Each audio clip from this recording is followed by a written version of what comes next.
of Singaporeans to invest close to home, I guess, given the term.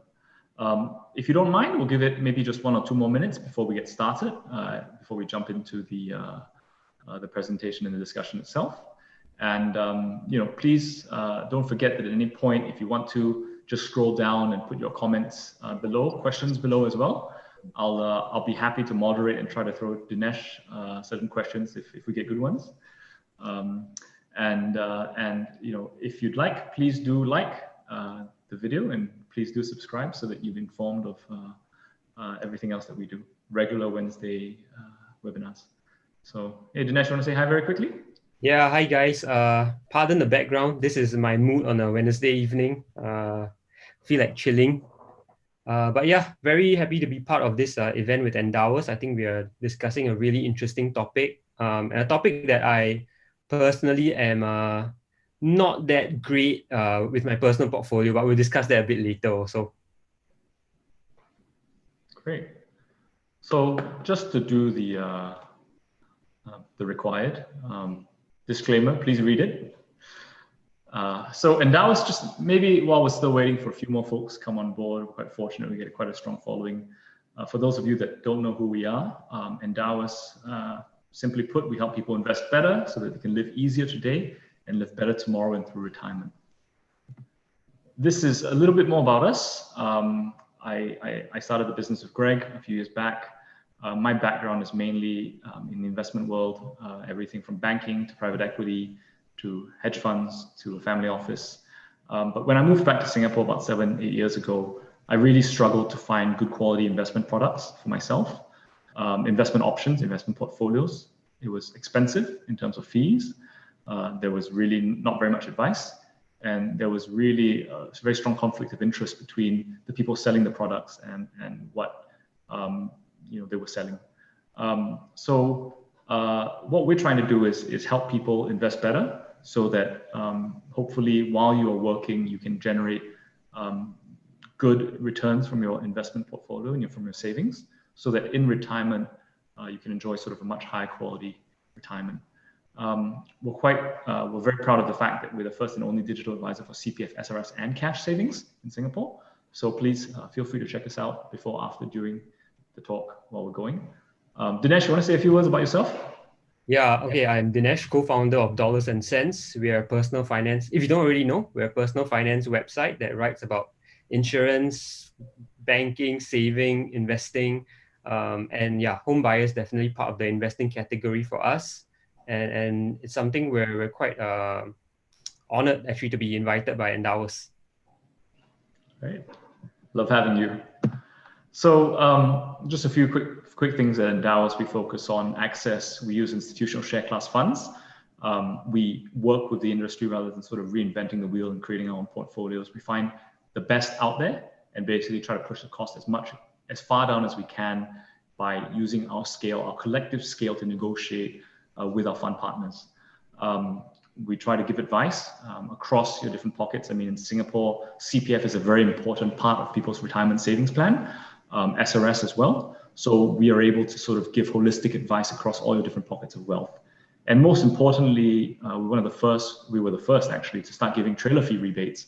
If you don't know what those are, anytime you buy a unit trust or mutual fund, as they're known in Singapore,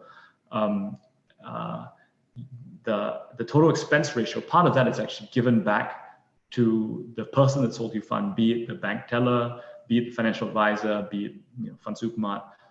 They actually get to keep a certain amount of that total expense ratio fee that the fund charges you every year. So we've actually taken the step of the big step actually of giving that and fully rebating that to all of our customers. So yeah, please feel free to check us out. Again, if you get a chance, we'd love to have you come on board. So we offer a few different types of products, and frankly, those are sort of targeted at different needs. We have a cash mark product, which is you can think about an alternative for leaving your money in the bank. So that is, in our view, much lower risk and incremental yield over your cash deposits in the bank, which today, unfortunately, are earning 0.0 something. I think our cash mark portfolios, we hope to do somewhere between 1 to 2 with minimal risk. Then we have everything from 2 to 5 year, 5 to 10 plus year type portfolios. And obviously that really depends on sort of whether you have near-term requirements of cash flow or sort of longer-term investment saving needs. And we have sort of portfolios to fit all of that. And yeah, these are some of the fun partners we work with. I'll probably give a shout out to PIMCO, Dimensional, Vanguard, UOB, Lion Global, Wellington. These are probably names that you know, and these are the largest players in the industry. We're partnered with UOB Kay Hian, the largest brokerage in Singapore. So every dollar of yours is actually in your own name at an account in Kay Hian. So if anything happens to us or Kay Hian, your money's still there. So a few more reasons why you should pick Endowus. I'll skip over this. And we should probably get to it. We have enough people waiting that they're probably very bored with me right now. So again, just to highlight, if you scroll down a little bit, if you have any questions at all, please feel free to throw them in there. I'll try to flag them to Dinesh as we go along. And again, if you subscribe, you'll be able to sort of get our updates every time we do a webinar. And hopefully if you enjoy the content, please do like us. If you like Dinesh, you can like us as well anyway. So there you go. Dinesh, over to you. Okay, yeah. So when we were first discussing what to discuss on this Endowus event or Endowus talk, the idea of home buyers came up. And I thought it was one very interesting idea because personally, large part of my portfolio is also invested in Singapore equities. So actually, home bias basically means there's a psychological bias for investor preference in domestic equities. I think later we'll go into like how greatly this affects people, but suffice to say that a large part of Singaporeans invest predominantly in the Singapore market, even though we're a very small market compared to the global listed companies that we can get exposed to. Yeah, no, I mean, and just to add that on that, it's quite interesting because Dimensional was sort of one of our original partners. They work with some fantastic professors who have won Nobel Prizes in sort of economics research. And one of their long-term partners, Ken French, was actually the one that discovered sort of this home bias about 30 years ago. So, we're very happy to be working with them. So actually, Dinesh, I'm going to pose you this question, and I'm going to ask everyone who's watching with us today as well. I'm very curious to know, what percentage of your investments are allocated to Singapore stocks, bonds, all of it counts. And I realize that sometimes when we get people engaged, hopefully you learn a bit more. Active learning is a term I learned recently. So Dinesh, what percent of your portfolio is allocated to Singapore stocks and bonds? So hopefully my sharing will show people that, I'm not that savvy, but at the same time, like, you don't have to adhere to any rules or principles. You just have to know what they mean and invest in the way that you're comfortable with. So I try to liken why my portfolio is heavily skewed to Singapore market. The percentage is about 30 to 40% right now. Okay. But I try to liken it to the fact that, how when we first started using a bank account in Singapore, it was through the POSB account, right? Yeah. And until today, I still have that POSB account, and I still channel like a large part of my funds into that account, even though I know it's probably not the best account to be using in terms of like maximizing my interest returns and all that stuff. But yeah, I liken it to, I first started investing in university, and a large part of my portfolio was, and because we'll go into the reasons later, was focused on Singapore stocks. Right. And so well, that makes a lot of sense. Proud of it, but about 30 to 40%. I'm trying to taper it off, but maybe you can discuss that a bit later also. Yeah, well, we're getting interesting responses. Everyone from Sam at 0 to 5 to Edward at 80. So pretty interesting. So tell us a bit more. Okay, so maybe before we go to me, what about you? How large of a percentage are you exposed to Singapore? For me, it's actually not that much. So I think my number is sort of closer to 10, 15%. I think partially that has to do with the fact that I've sort of been, when I first started working, I was actually working in the US in sort of the investment space as well. So all along, I've been quite exposed to sort of a global set of companies and global set of investment opportunities. So it's sort of been a bit different for me. I only came back to Singapore about 7 years ago, even though I grew up here. So I think the early part of sort of my investment journey was overseas, and therefore, I've been more skewed heavily towards global since the start.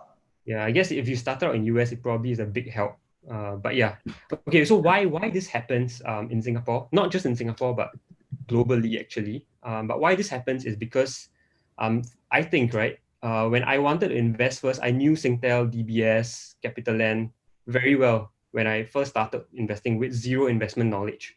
I already knew these companies. And then if you had come to me and tell me at that time that, hey, why don't you invest in AT&T, Wells Fargo, American Tower? Two or three of them, I would have said, yeah, I kind of know what they do, but yeah, I don't exactly know like how good they are. And I probably wouldn't know American Tower like 10 years ago when I wasn't in the space yet. And this doesn't just extend to Singtels and versus AT&T, right? And AT&T is a famous US telco already. If you expand it to like a big telco in China, a big telco in Australia, a big telco in India, I wouldn't know all of them, and there's no way I could even invested so widely in all of these companies. So I think, yeah, first reason why this happens is we understand Singapore companies a lot better, and I was a bit more comfortable to put my money with Singapore companies back then as well. And the second reason... I'm really curious, sorry, just to cut in while you're talking before you go further. I would love to poll the audience to see who knows what American Tower is without Googling it. But sorry, please continue. Okay, yeah. Okay, the second reason, okay, we definitely have less information, right? If you're a new investor, you flip the news channels, you will hear how the STI is doing. You see like the red and green sticker coming along the bottom of the screen, and you'll see predominantly Singapore stocks and STI, how it's performing as well. And when we read the newspaper as well, they give you at the back of the money page, I think, how STI is performing. So a lot of the information that's being fed to us or that's coming to us is about Singapore stocks. Talk to our friends, a lot of Singapore-centric stocks as well. Maybe now is a bit different with like the rise of Amazon, Tesla. Maybe the conversations are a little bit different today, but definitely when I first started and up until quite recently, I think a lot of us started talking about investing with just Singapore-centric stocks. Okay, thirdly, I think typically it was more complicated and restrictive to invest in foreign companies back then.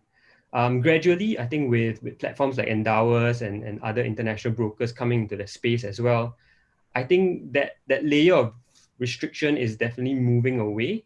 But we definitely have complications like withholding tax to think about, capital flow restrictions. I think only recently China kind of expanded its access a little bit more.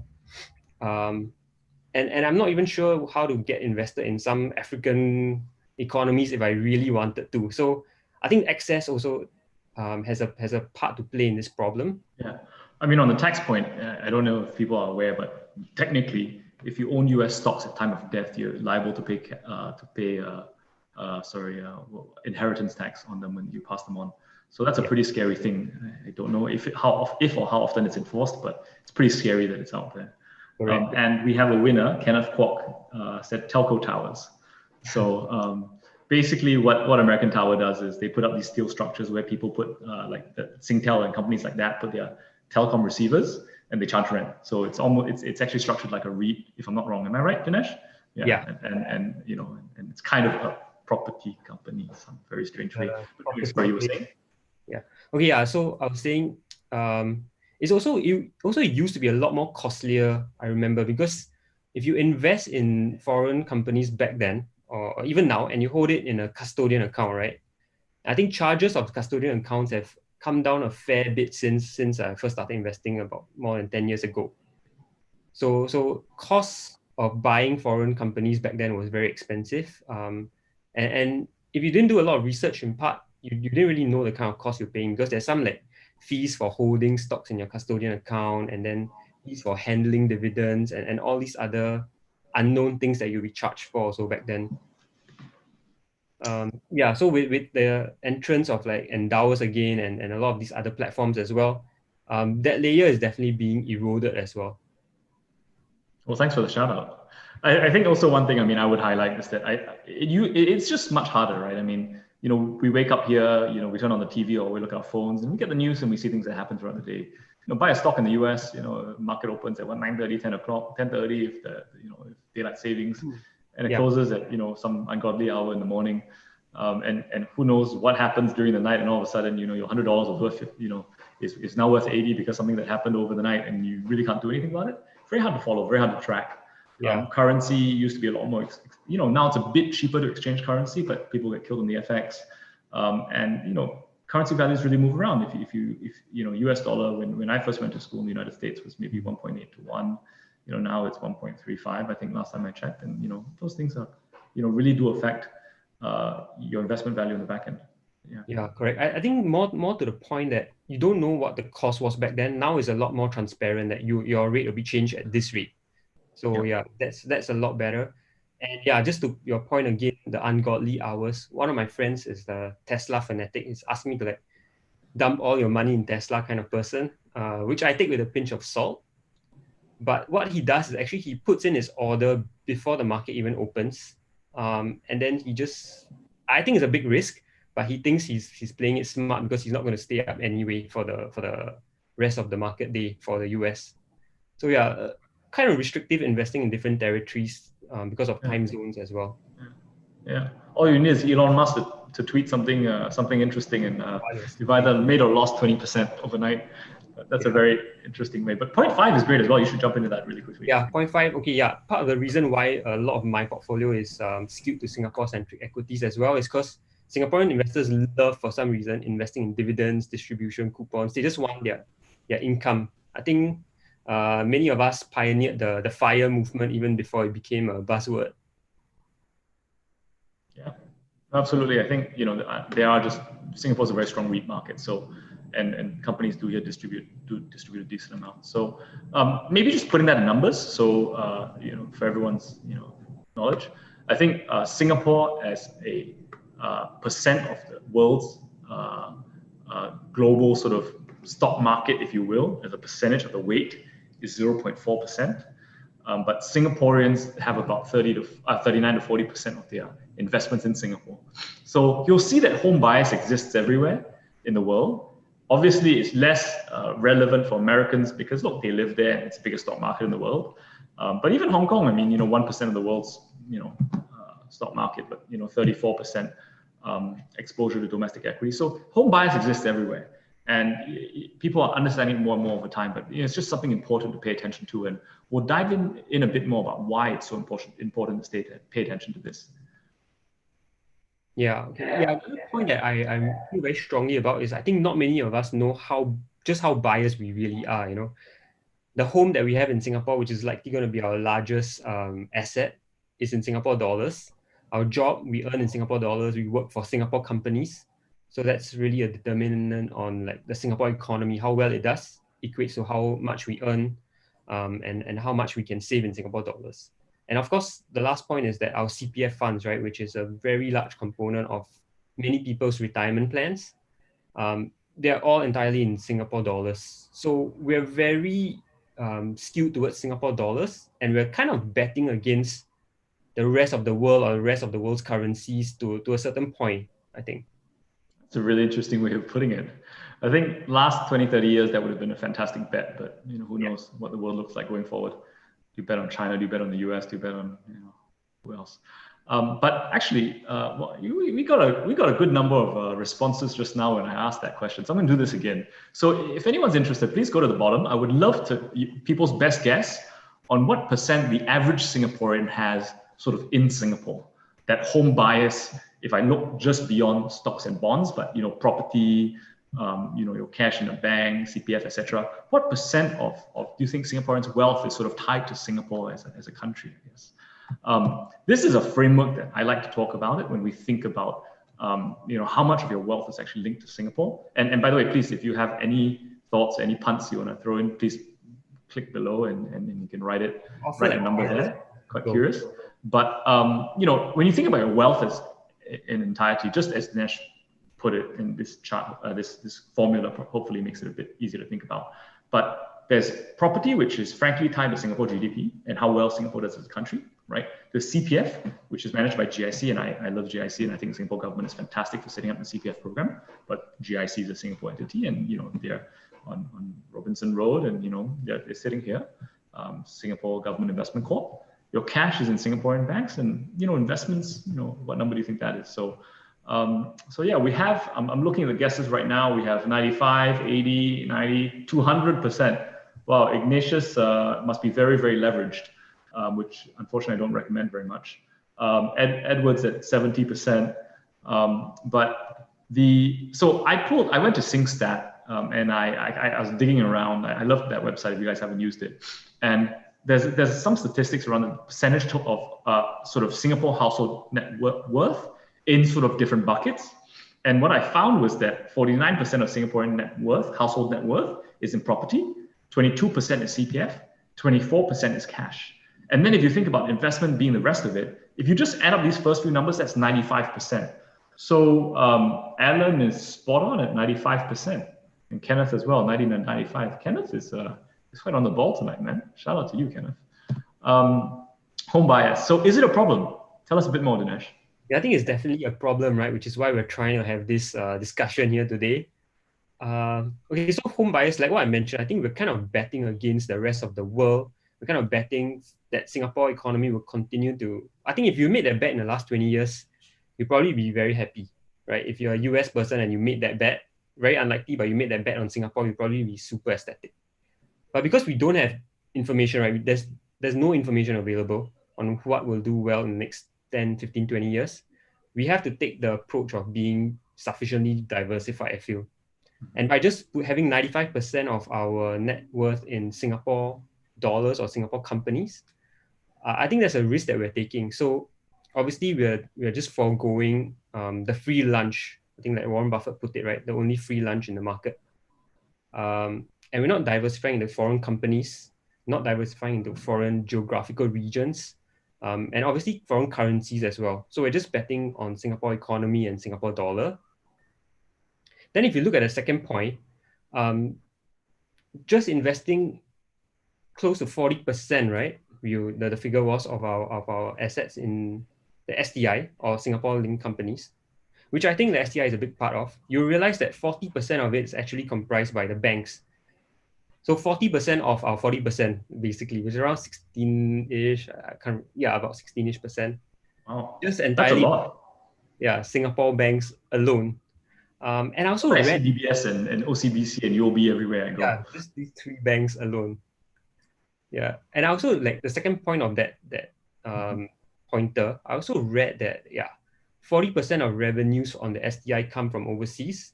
But we have to take into note that this also revenue from Asia Pacific region. So we're probably ignoring a large part of like the Europe, maybe even North Asia and US definitely. Yeah, well, that's pretty interesting.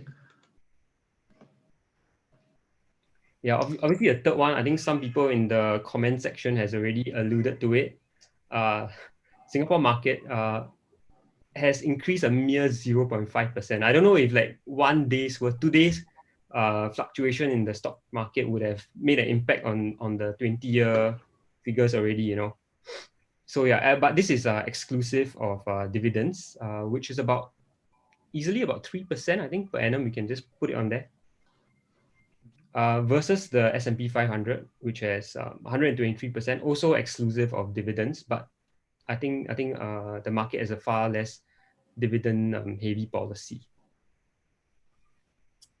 So yeah, I think it's only slightly lower. I think the S&P dividend yields about 1.8, 1.5, 2% or something like that. Yeah, I think a little bit lower. Yeah. Yeah, I think at one point like SGX stocks maybe up to 4%. So I think they're about half the 1.9% mark. Yeah. Yeah. Obviously, the STI only comprises a fraction of the global stock market that we can invest in. This again alludes to the point that we are 0.4% of the global market. And 5, our lives and retirement hinge on the Singapore economy doing well. So that goes back to the point of like betting on the Singapore economy. So there are a lot of problems with home buyers that we need to get ourselves out of, I feel, including myself. Yeah. No. So actually, we had a good question from Stephen. So I'm going to put you on the hot seat for a second. And the question that Stephen is asking is, so what is the right percentage, right, of actually Singapore exposure? I mean, his exact question is, what is the right percentage that we should hold? Cannot be 0.4% as Singaporeans, right? So I'm going to put you on the hot seat because I have no idea what the answer to this should be. But what do you think it should be, Dinesh? Well, for me, I think there's a right or theoretically right answer, and then there's the answer that we have to answer for ourselves. Sure. So I think the theoretically right answer, it probably should be 0.4%. And then the only way to do that is to invest in a fund that's probably invested into all global equities, which I think you can discuss a little bit more about the Endowus funds. Thank you again for the shout out. Yeah, I think you go into that a bit later, but I think that is theoretically correct. So we are sufficiently diversified to the global economy. Sure, I think if Singapore does really well compared to the global economy, then yeah, that would not be great. But in general, it still comes back to the question that do you want to bet on Singapore outperforming the rest of the world by a lot on a consistent basis year on year? So there are a lot of variables in that. And I think personally, I would definitely put a little bit more than 0.4%, but I wouldn't go to like even 20-ish% personally. Yeah. I feel like, I want to stay around 20-ish%. At the end of the day, we do have to use Singapore dollar for retirement, and maybe that accounts for some premium. Yeah, but that's just my answer. Yeah. So someone explained the 200% point to me, by the way. It's about property and property loans. So I guess I missed that one. Thank God it's not a margin loan of some sort. But so anyway, just to elaborate on what Dinesh was talking about, I think in Singapore, we're very proud of what we've accomplished. I mean, really, I've been very fortunate to travel very widely. And every time you go somewhere, you say you get in a taxi from the airport, people always ask you, where are you from, right? And you say Singapore. And I've never heard anyone say anything bad about it, right? It's always, oh, great place, great place. Oh, Lee Kuan Yew, good man, right? Sometimes you might get the occasional question, oh, which part of China is that again? Good place, good place. Which part of China is that again? I think the Crazy Rich Asians movie probably put us on the map. Crazy Rich Asians put us on the map a bit more. That put us on the map. So prior to Crazy Rich Asians, now everyone knows where we are. But look, reality of the matter is that on a planet of 7.8 billion people, we're not even like % of that. We're 5.8 million, and we just have to realize we really are a little red dot. As President, I think Habibie put it once, the Indonesian president. We are a pretty small place in the greater context of things. And to your point, Dinesh, just now about diversification, I mean, this is something that I talk a lot about as well. I obviously, I've had the fortune of meeting people who've been very successful, being very concentrated. But frankly, for most people, that does not work out well. And diversification in the sense that, you basically any sort of one component of the portfolio failing doesn't affect your financial well-being dramatically. I think High Flux is a very good example of this. I mean, Olivia Lam, super impressive lady. She started a water technology company, right? Clean water. I mean, how could you be more perfect for Singapore, right? I mean, new water, water constrained, what we've done with the Singapore River, with Marine Barrage. It's the hub. It should be the hub for water technology, right? And water is the most essential good that you could imagine, right? She was backed by Temasek at some point. EY Entrepreneur of the Year. Literally, I mean, what else would you need to ask about, High Flux as a company? Unfortunately, I think they made a few strategic mistakes, and shareholders unfortunately did quite poorly in this. And so the story of this is not to pick on a particular company, but more importantly, just to highlight that, even the most no-brainer bets can unfortunately go wrong sometimes for unexpected reasons. If I'm not wrong, I think one of the things that impacted them ultimately was something they bought in Singapore, a plant they bought in Singapore that had some sort of power generation contract, which ultimately affected their financial standing. And they make water, power. So I think the point is just that you don't know what you don't know. And unless you are, professional to the point you spend 100% of every single day and every single hour you're awake looking at these things, really, you should diversify. And that applies both to individual stocks, in my perspective, but also geographic diversification. Because, we're here, we have a home bias, we think Singapore is going to do well, but we really don't know. We don't know what could go wrong.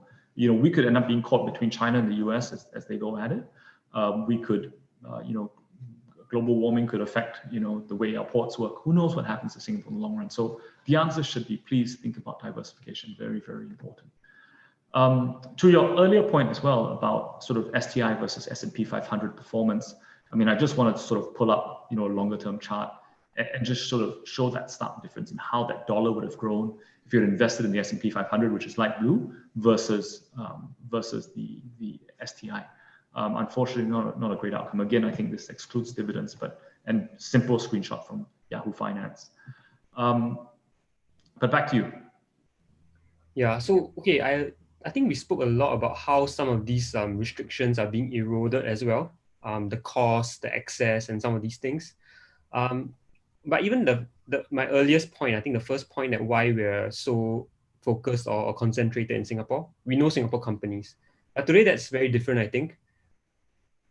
Majority of us, if not all, probably know these companies on the presentation: Netflix, Alphabet, Amazon, Facebook, Microsoft, Adobe, and we probably use them on a daily basis as well. And not going a step further than just knowing them, right? We use these companies and we know exactly what value proposition they have, what service they provide. So I think it's no longer a case of like Singtel versus AT&T, one that we use daily and one that we have no idea what they do so much. And yeah, the conversations around today's youth or younger investors today, I hope, are around these stocks as well. I talked to even people of my age, right, who probably started investing 10 years ago. A lot of the conversations center around US-centric stocks nowadays. That's good. I think US is about 50% of the market. It's a good place to get started. Yeah, but we really need to think about more wholesome diversification, the rest of the world as well at the same time. That's the other 50% of the market. So just a really interesting point to point out, I know some people just say, just buy, all you got to do is buy Alphabet, Amazon, Facebook, and Microsoft these days, and that's it. A really interesting point is the S&P 500 is actually 25%, I think Alphabet, Amazon, Facebook, and Microsoft these days, or 20+%. So Yeah. actually, when you invest in a very diversified manner, you actually get a lot of exposure to these high growth tech companies. But sorry to interrupt. Yeah, I think the second point is, and I think we all know also globalization, technology, transaction costs have all skewed in our favor. Part of the reasons is because guys like Endowus and other stock brokerages coming to the region as well. I think they've definitely helped push the conversation. You've definitely helped push the conversation. People are thinking about it a lot more. I would like to think like, dollars and cents, and guys like Money Smart, Seedly as well, try to add to the conversation when it comes to investing. So I think you guys have done a phenomenal job sort of helping people educate a lot of people here in terms of understanding what's important, what avenues people have to invest, and just being a lot smarter. I think the whole point about the internet revolution was just making information a lot more accessible. Yeah. And I mean, really credit to you guys that I think you've helped make a whole generation of investors a lot smarter. Correct. Yeah, and that's the last point here. The information is just as far away as our fingertips. We Google anything nowadays, we can get instant prices of Tesla or Netflix or whatever that we want. We can access their annual reports online. We can know who is buying and selling these companies actually, as far as that. Mm-hmm. Yeah, no, absolutely. So shameless plug, please go like this talk, go subscribe to our YouTube channel so you know when other webinars come out. I just liked my own talk. I don't know if that's allowed, but hey, you know what? Why not? Sorry. So back to the point at hand. Yeah. So actually, what you were talking about just now, I think is very, very relevant, right? I think all these companies that we hear so much about that are really driving the way things are happening today. This is a chart that Mr. Lu, 1M65, 4M65, depending on which talk you listen to these days, we absolutely love both at DNS as well as Endowus. We did a webinar with him a while back. So for those of you who are curious, please feel free to go watch that. This is from Mr. Lu, and this is sort of just a word cloud about S&P 500 and sort of Straits Times Index.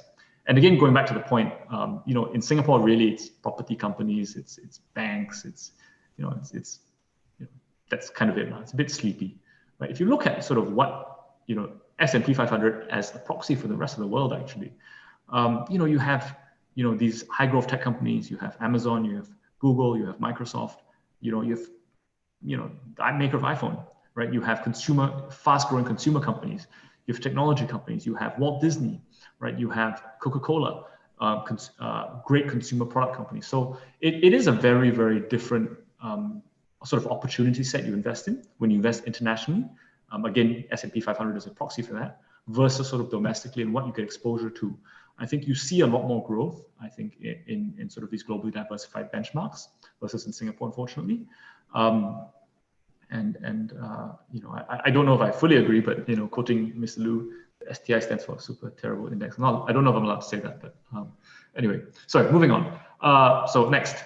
I think you're right. If you look at the STI components, you wouldn't find you won't find any tech stocks, you won't find any healthcare stocks. And going back to the point, I think 40% of it is concentrated in banks. So yeah, you're missing out not just on the global diversification, but the industry diversification as well.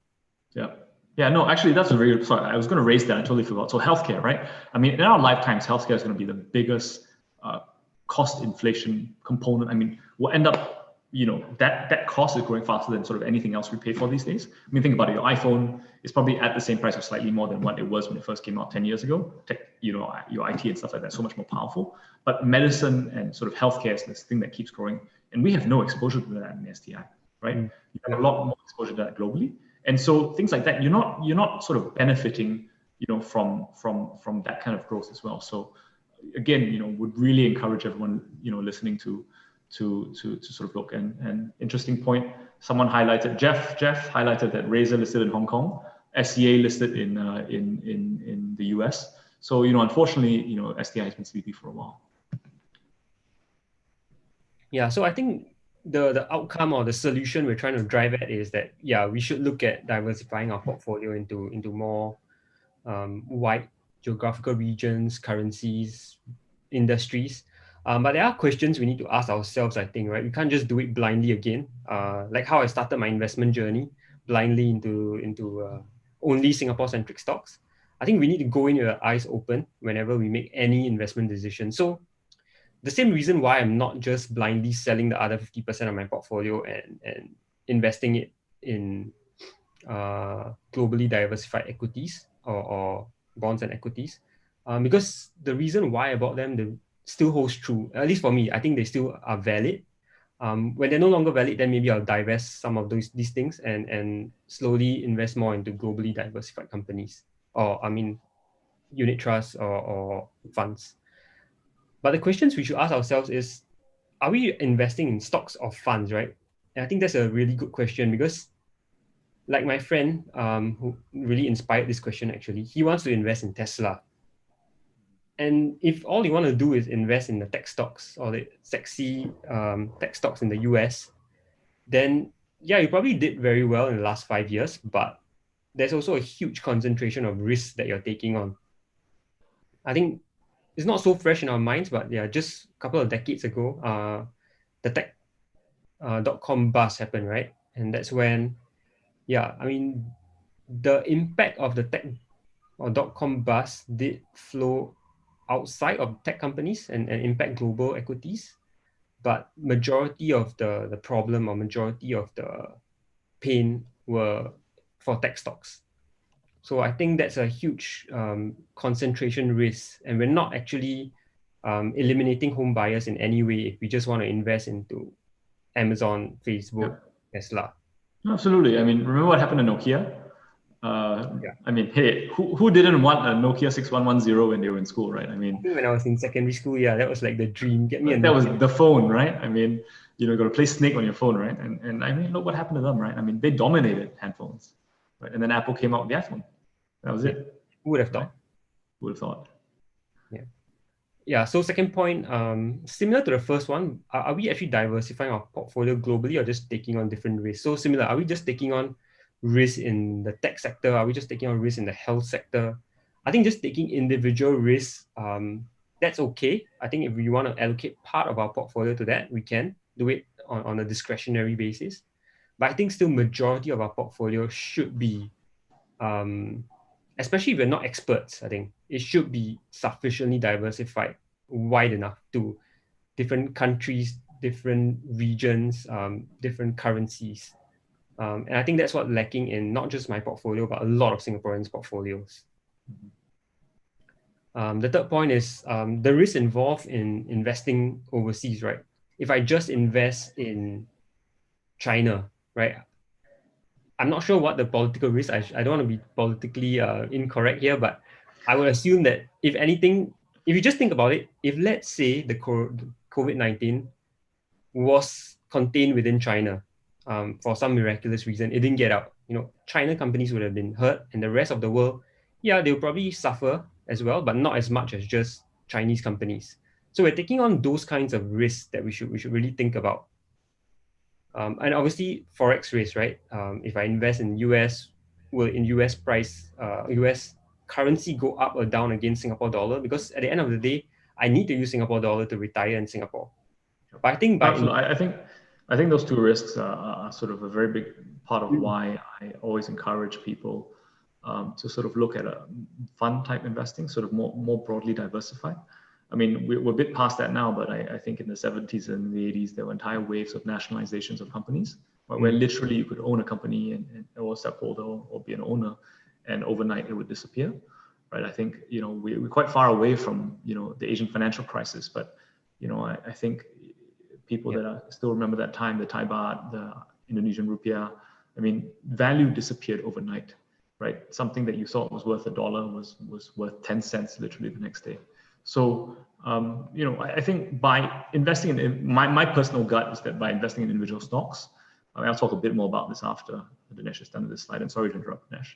But for those of us who are not sort of, 100% again focused on markets and all that, and just want sort of be able to sleep at night and know that sort of their market money is working well for them, I would always argue for broadly diversified geographically, industry-wise. You never know what industries go in and out of fashion. Countries, you don't know 20 years from now whether China or the US will win, or maybe someone else will come up, or what will happen to Europe or Singapore. So I always sort of argue for globally diversified, broadly diversified across companies, geographies, industries, etc., and currencies as well. But sorry to interrupt. Yeah, no, I think you're right. And also, I want to add to that point. If we invest in, let's say we invest in all the currencies available to us in the world, right? It doesn't really matter if US dollar rises or sinks dramatically against Singapore dollar, because you would expect the other currencies to kind of make up for that difference in a way. So we're not just concentrating our risk to maybe USD. That might be risky, but we're concentrating our risk to global currencies. So it goes back to the point against, like, are we betting against Singapore doing as well as it did in the last 20, 30 years? And if my answer, I don't think so, but who knows? Yep. Yeah, I think the fourth point, we need to ask ourselves about tax treatments. I think for this thing, you guys are probably a more reliable source. I know that when you invest in US, you have kind of like a withholding tax on dividends. Yep. Obviously, you mentioned earlier that if you pass on, there's that risk that your loved ones might have to take a huge hit on inheritance tax. Yeah, so there are these taxes, and that's just for US. I don't know what the other jurisdictions have. And I think that's where maybe investing with a platform like Endowus and others, you kind of eliminate some of these risks, because you guys are the experts to help us manage this risk. And so we're kind of investing just, or our investment just sits with you guys. Oh, and just a shout out, if you use this, I think there's a DNS sort of referral link in the description of the talk.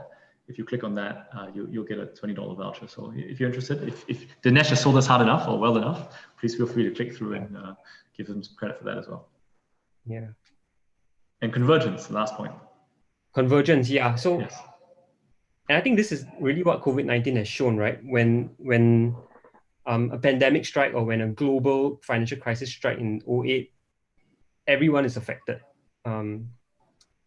And while everyone's affected, we can see that the recovery is actually very different, right? So while I think there is a convergence because of globalization, I think there's still merits to coming out okay if you're sufficiently diversified.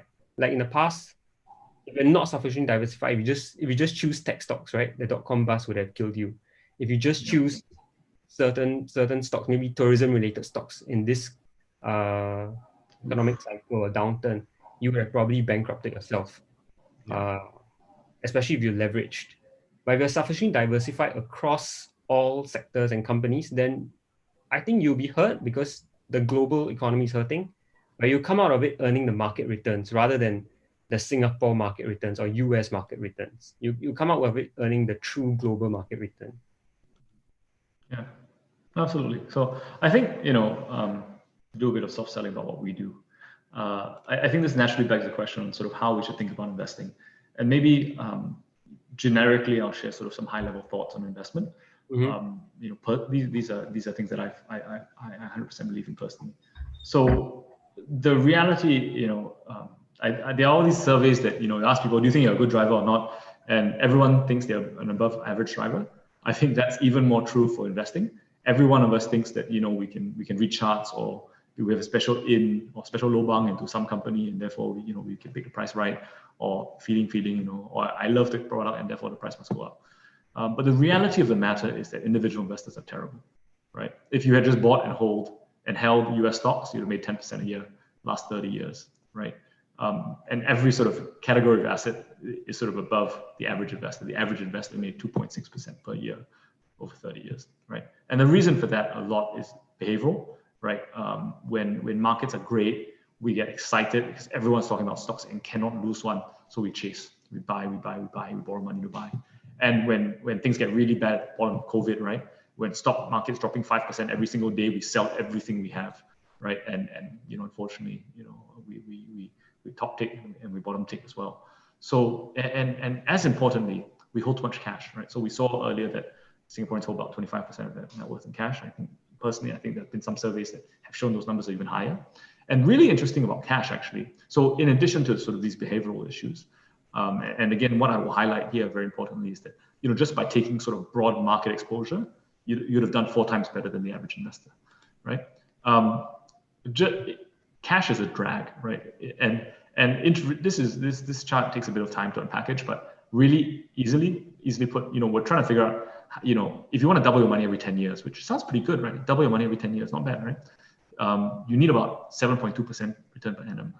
But as your percent of cash versus investments go up, right? And cash really makes you zero in today's market, right? The actual returns that you need on your investment portfolio, the middle column, right, actually goes up exponentially. So, if you had 100% of your money actually invested in the market, market did 7.2% a year, you double your money after 10 years. But let's say you were 40% in cash because you're worried about the next big crash and you want to time the market, and 60% of it's invested. You need to earn 12.8% per year in order to double your money, because that 40% is doing absolutely nothing. It's a huge drag on your returns, actually. So going back to the chart just now, right, a big part of why individual investors are so bad is because we always try to hold out. And if by the way, if you think 25, 17, 25%, not that hard, right? Let me just give you one number, okay? Warren Buffett, right? I mean, he's literally one of the richest investors. He's probably the richest investor in the world, right? And he's the pro, he's the oracle, right? I mean, he's done this for 50 over years, right? His compounded annual return is 20% per annum. So even one of the richest men in the world who has done nothing but invest for 50 years, 60 years actually, 70 years, right? His return per annum is 20%. So, forget about getting even close to 17 or even 12, I mean, long term, right? I mean, as individual investors, I mean, that we have day jobs, we have families to take care of. We're not going to come anywhere close to what Buffett has been able to do. So, and that's why, again, we always sort of, going back to the original slide, we encourage people to take sort of a very broadly diversified, passive type exposure to the markets, hold as little cash as possible, right? So that you don't end up in a situation where your invested money has to work really, really, really hard in order to give you a decent return. Right? So, and to back that up a little bit, this is an article that I always love to talk about, and we wrote about a long time ago. We use the example of the worst investor in the world, and this guy, his market timing is just so bad, it is ridiculous, right?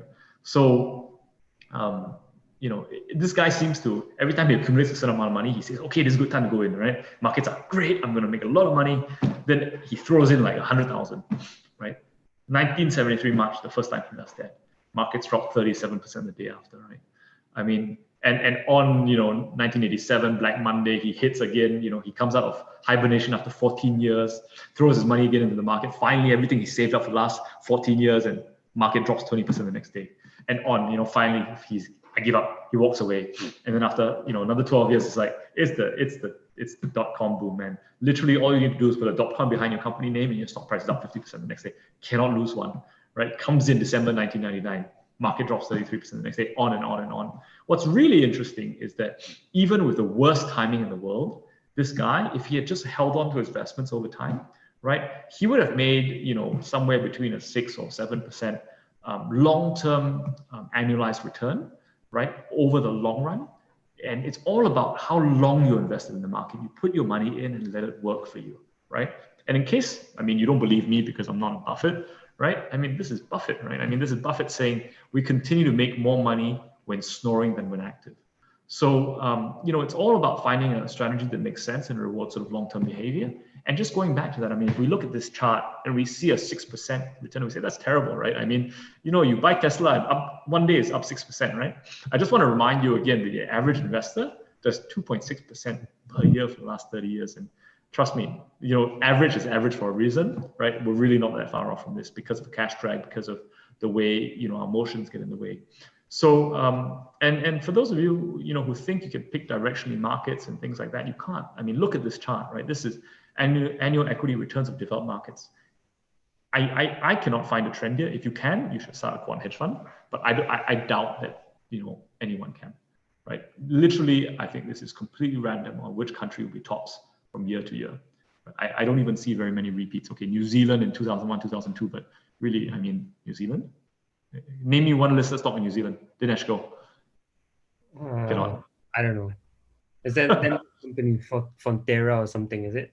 Fonterra. Isn't that Australian? But anyway, let's move on. So again, just talking about, long-term investing, even a passive strategy, if you think about, over the last 20 years, right, what $1 in the markets would have done, right? And this talks, you're going through you're going through the sort of the .com, September 11th, you're going through GFC, you're going through a lot, you're going through the European debt crisis, you're going through COVID, right? Your money, global small value would have grown 5x, small cap 5, even large cap is 2.6 times, right? Your returns would have been fantastic compared to what the average investor does. So really it's about having faith in the world. The world is going to grow and develop, GDP is going to grow, right? Companies are going to find ways to be innovative and make money, right? And just really believing in the power of the markets, right? So on to Singapore dollars, interesting topic as well.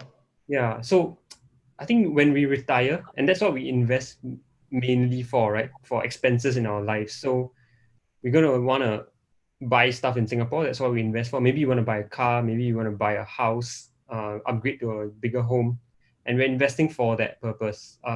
We have children, we want to educate them, maybe most likely in a Singapore university. And when we retire, we're going to retire in Singapore in all likelihood. So for these reasons, we kind of investing for Singapore dollars, and going against home buyers just means we want to invest or put like only 0.4% of our investment in Singapore dollars. Is that a big risk? Not really if you're sufficiently diversified. I think that's what the entire discussion has been about, right? We need to diversify globally. And yeah, the first point, I think I've said it a couple of times already. We're kind of we cannot afford to rely actually on the Singapore economy to consistently beat the global economy over a long time frame. Maybe 1 year, maybe 2 years. But there's no way we're gonna replicate what's happened in the last 20 years, I think. We're a developed economy already. And if you look at most developed economies and their trajectory, we're probably gonna follow similar patterns or similar trends to those. Second point, diversification into global economy and global currency, right? So yeah, just taking on US dollar risk, just taking on Chinese yuan risk, I think doesn't sufficiently expand or diversify our portfolio. We're just taking maybe different risks, in my opinion at least. If we're sufficiently diversified, we got all these currency baskets already into our portfolio. And last year, we just said Singapore probably not going through that meteoric rise again. Yeah, and by the way, so before I sort of jump into 3 slides to sort of back up what Dinesh just said, I try to keep these things plus minus an hour, but we do have a few minutes for questions. So if you have a great question that you've been dying to ask, please throw it in the comment chat box below, and we'll try our best to get to it. So, going back to what Dinesh said about Singapore and sort of where we are, I mean, I am a huge fan of Mr. Lee Kuan Yew, and I think, we're incredibly fortunate to have him and all the other sort of first generation leaders that turned Singapore to what it is. Literally, I mean, we have a Ferris wheel, we have a casino with a ship on top, with a cruise ship on top. I mean, to me, and again, I've traveled widely. I've been very fortunate, but I would not want to call anywhere else home, right? But the fact of the matter is that we're there. We're already first world. We're one of the, if you look at every ranking, Singapore is always top 3, top 5, top 10, maybe at worst, right? We're there. But to make that next transition from, first world, what comes next? I don't think people even know. And most people haven't been able to figure that out and make that transition. So much as I love Singapore and I never want to leave, I worry that, first of all, it's not bad to be where we are already because, doing pretty well. But that meteoric growth, I don't know if we'll see again. And this is from the World Bank. This is Singapore sort of per capita growth. If you look in the earlier years, you'll see that, our growth was, maybe banding around 6, 7, 8%, somewhere around there. Of course, ups and downs, right? You had bad years, you had good years. But this red line I drew, I mean, if you start looking from the sort of 2010s onwards, right? I think sort of our growth started, coming in quite a bit lower. I mean, 2 to 3, 4% range. And, that's very decent for a lot of countries, but it's not going to become anywhere close to what Singapore has done for the last 30 years. So the question is really what comes next and whether, betting on Singapore, you'll see that same type of returns in the long run. So, and a very good example of that is Japan, right? So Japan came out of World War II absolutely destroyed, right? They literally had to rebuild the entire country. But, the 70s and the 80s were amazing for Japan, right? If you look at this box here, this red box here, in dark blue is Japan. For 2 decades, right? I think you would have made, 15, 16 times your money, by investing in Japanese stock markets. It went from, being literally having nuclear bombs dropped on it, right, and destroyed completely, to, one of the most cutting edge technology, fastest growth, most exciting places in the world, right? But, as a Japanese investor, if at that point you decided, okay, I'm going to invest locally, which, as you've seen, most people around the world have a very strong home bias, right? The next 20 years would have been terrible for them, right? For the 90s, they'd have lost 7% of their money over the entire 10 years, right? The next 10 years were even worse, right? The 2000s, 30% down. So you'd have lost close to 40% of your money over 20 years. I can't imagine, how bad that would feel that after, 20 years of investing in something, you're down 40%, right?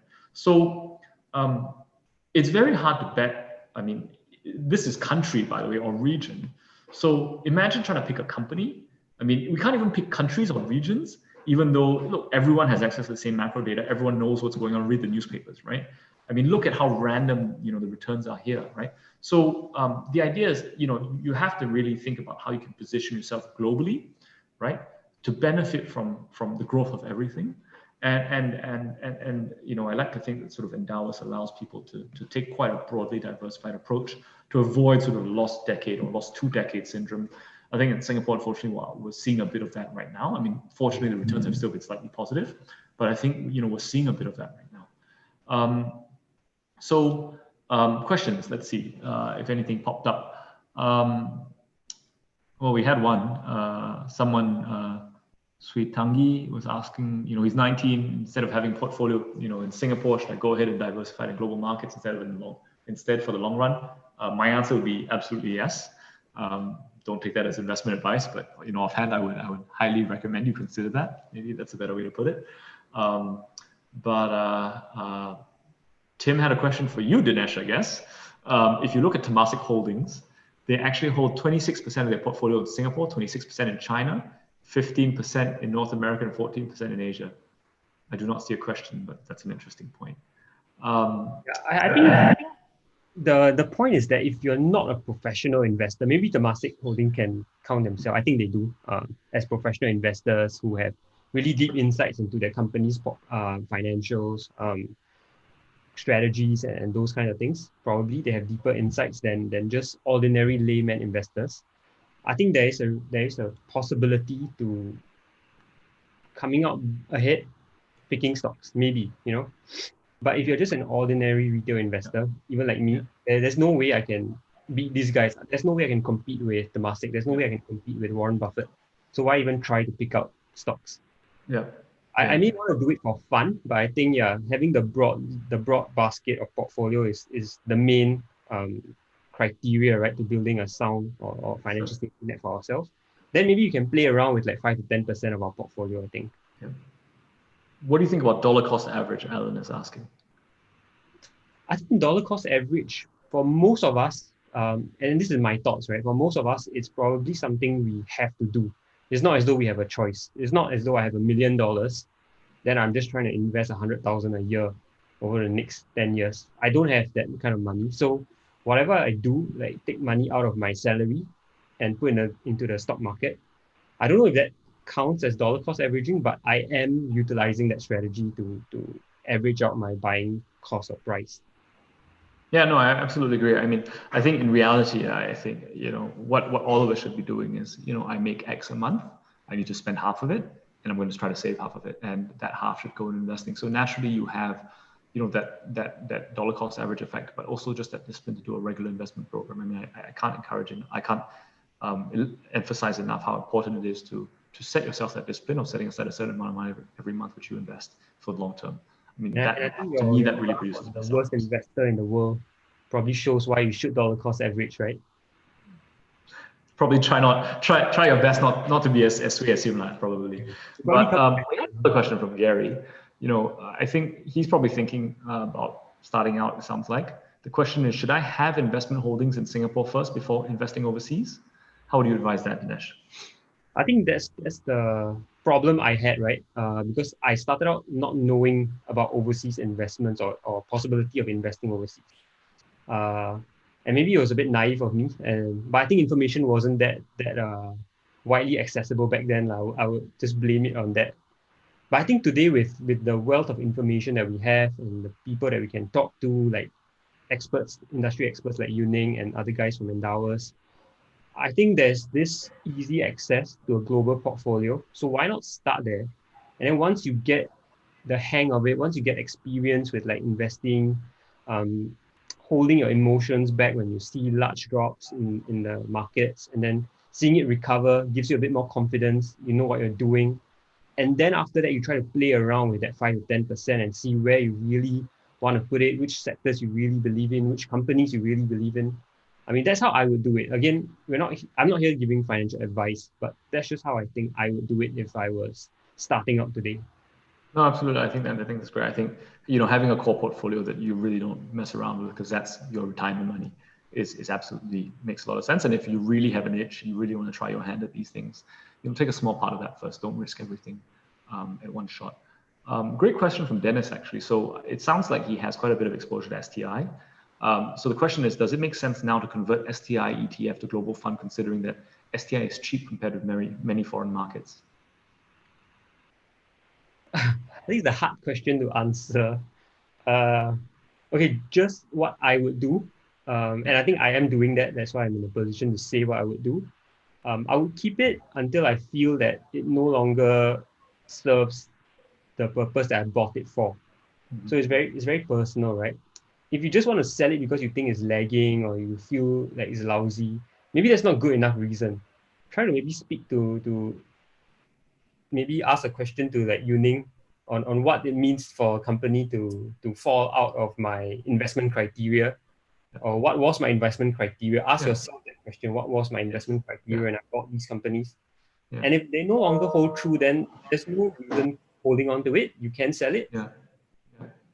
Yeah, no, I think you're absolutely right. I think, the best investors in the world are always very practical and pragmatic. And when they buy something, they have a logic and a reason, an investment thesis for that. And when they sell, basically that thesis is broken or the thesis has been realized.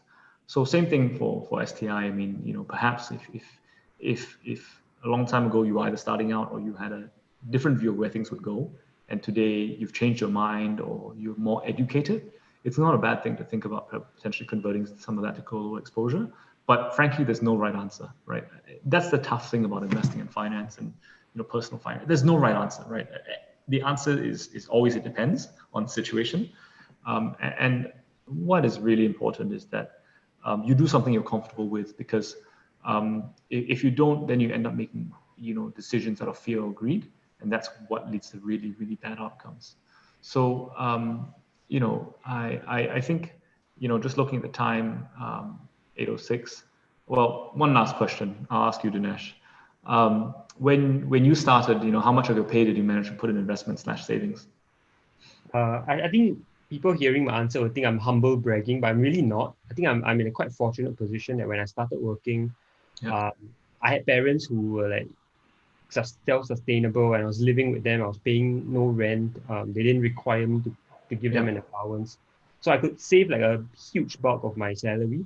And so I was investing probably 40 to 50% of it, and even managing to save a little bit more after that. Yeah. I would go on to say that once you grow up a little bit in life and you have more financial commitments, that percentage definitely comes down. And I think the benchmark or some figure that they usually put out as a rule of thumb is about 30%. I think that's about right, 20-30%. Yeah. Oh yeah. I mean, unfortunately for me, I think I started working overseas and obviously had to pay for housing and food, and no time to cook for yourself. And things were expensive. A lot of tax in the US as well, but my number is a lot lower than yours. So good for you, Dinesh. Anyway, it's we've sort of run a bit over. We've had a good crowd actually.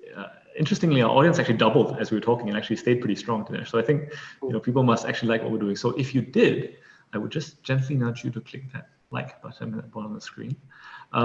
If you're curious to check out Endowus, I mean, again, the quick and short of it is that if you are interested in probably diversifying globally and investing globally in a very painless, low-cost manner, this is something that all of us put majority of our net worth in.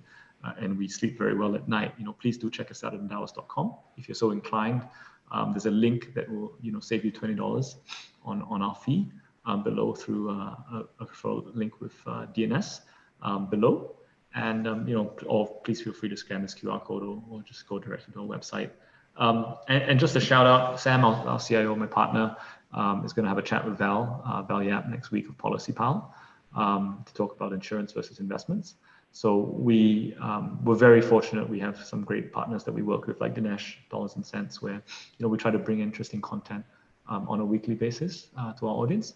So if you're interested in finding out more about our webinars and all that, please feel free to subscribe to our channel as well. So Dinesh, thank you again. It was great. This was fun. This was something that I had not, home bias is something I knew a bit about, obviously being in the investment world, but not something I thought very hard about. I definitely learned something while I was preparing for this and doing the research and listening to you as well. So fantastic. Thanks so much. And, really appreciate everyone taking so much time to hang out with us on a Wednesday night. All right. Good night, everyone. Thank you.